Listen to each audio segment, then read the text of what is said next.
In one of my previous videos titled Never Talk to Your Therapist About Romantic Transference, which I would recommend you watch first if you haven't already so that you know the whole backstory here, I brought up how I was probably going to do a video later on going into a bit more detail as to why I felt romantic transference to Dr. Huntley to begin with. Well, here is that video I was planning on making about that topic. Enjoy.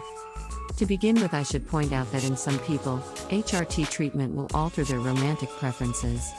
For me, I was predominantly attracted to men while there were male chemicals in my system, but female chemicals basically made me bisexual. I first started seeing Dr. Huntley just to talk about whether or not I should transition. I'm actually intersex, but I was male-leaning enough anatomically to be assigned male at birth, and by this point in my mid-20s, I was seriously considering transitioning to become female. I actually feel like I have more of a female-leaning non-binary gender identity, about 60 to 70% female, 30 to 40% male, but I digress. I was pretty sure that I wanted to transition, but I was still kind of on the fence about it, and I wanted to just discuss it with a professional, and simply consider what they have to say and go from there. I didn't necessarily hate being a guy, it seemed alright to me, but being a woman seemed way more euphoric and appealing overall, if you know what I mean. Dr. Huntley seemed so great at first that I ended up talking to her about a bunch of other stuff, and seeing her for way longer than I originally intended. I previously thought that I was only going to see her for a couple weeks at most. After about a month or so of seeing Dr. Huntley, I started to experience some ambivalent attraction to her. The way my attraction to Dr. Huntley worked was as follows. I would feel insanely in love with her for a few days, and then for a few days after that, I would feel really grossed out by my so-called attraction to her that I had earlier, and the cycle would just repeat over and over again. I would fluctuate from feeling infatuated with her for a few days, and then I would feel extremely disgusted by my previous attraction for the next few days afterwards. Something doesn't seem to add up, right?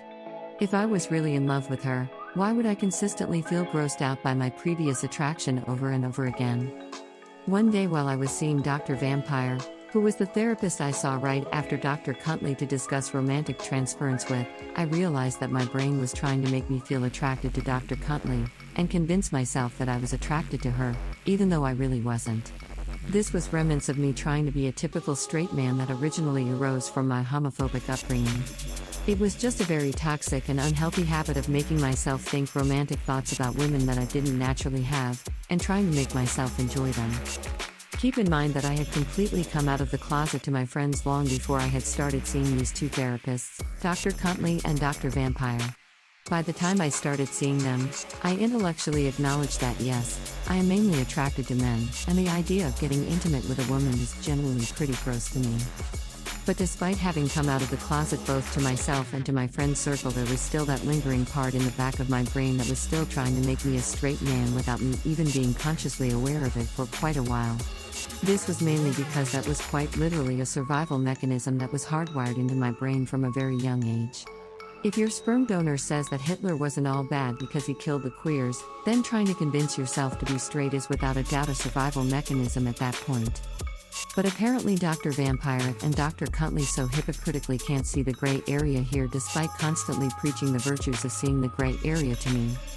They would constantly try to get me to second-guess all the red flags I was seeing in others who actually did do something wrong, yet they are going to not give me any benefit of the doubt and justify banishment of me when I didn't even do anything wrong? Now you might be wondering if I felt attracted to Dr. Huntley once I started taking HRT, which eventually made me bisexual. The answer is actually no. I still have had absolutely no interest in dating Dr. Huntley at this point in time. Seeing her as a therapist for a few months was already torture enough. I can only imagine how much of a nightmare it would be to actually date her. The crazy thing was that I was the one who figured out the root cause of my transference on my own. Neither Dr. Huntley nor Dr. Vampire helped me come to the realization. But what else can you expect from a bunch of fat nutrition experts? Did you know that therapists get divorced at a higher than average rate? Are you surprised at this point? Probably not.